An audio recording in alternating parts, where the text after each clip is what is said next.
Christmas Day 1989. A man who ruled 22 million people is standing in a courtyard, his hands tied with rope. 4 days earlier, he addressed a crowd of 100,000 people who cheered his name. Today, a military tribunal will convict him of genocide, and it will take less than an hour. This is how Nicolae Ceaușescu's 24 years in power ended in 55 minutes. In 1965, Nicolae Ceaușescu became the leader of communist Romania. He wasn't like the men in Moscow. He publicly criticized the Soviet invasion of Czechoslovakia in 1968, refused to send Romanian troops to crush the uprising, and Western leaders took notice. Nixon visited Bucharest. Queen Elizabeth gave him a knighthood. To much of the world, Ceaușescu looked like a communist who might actually be reasonable. At home, the image was even bigger. He was called conducator, the leader, a title with echoes of Mussolini's Duce. State media compared him to Romania's ancient kings. His wife, Elena, held a powerful position of her own, styled as a scientist and the mother of the nation, despite having barely finished grade school. But underneath the propaganda, Romania was quietly falling apart.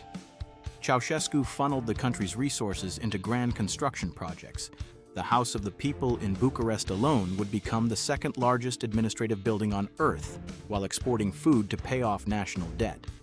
By the late 1980s, ordinary Romanians were rationed electricity, heat, and bread in the country that once fed itself.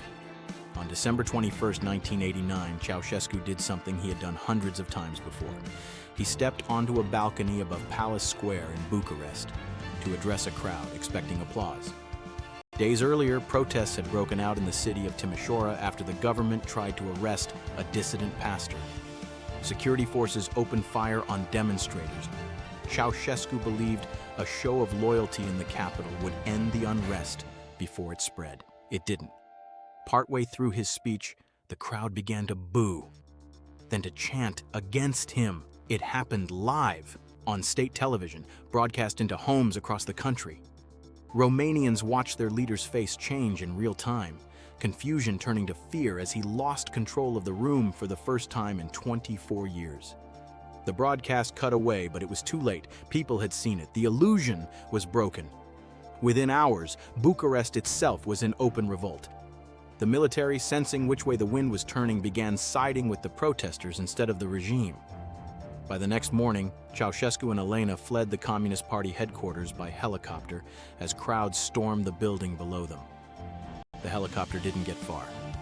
Their pilot, fearing the airspace would be closed, landed on a highway outside the city.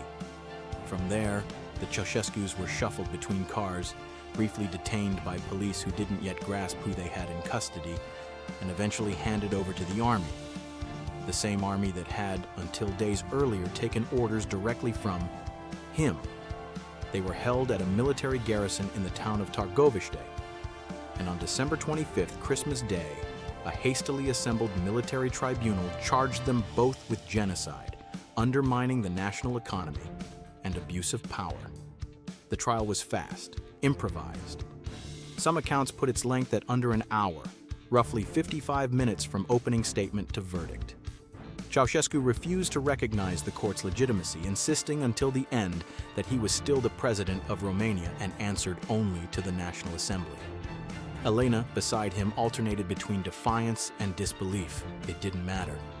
The verdict was decided before the trial began. Both were found guilty and sentenced to death. They were led outside, hands bound, to a wall in the garrison courtyard. Soldiers volunteered for the firing squad. So many volunteered, in fact, that 3 units were used at once. Witnesses say the shooting began before the formal count had even finished. By the time state television broadcast footage of the bodies the next day, the message was unmistakable. The man who had ruled Romania since 1965, the conducator, the untouchable, was gone.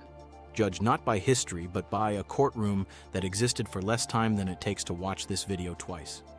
What's most unsettling about Ceaușescu's fall isn't how it ended. It's how fast the distance collapsed. 4 days. From a balcony above a cheering crowd to a courtyard wall. Power that looked absolute turned out to be borrowed the entire time, from a public that could take it back the moment it stopped being afraid.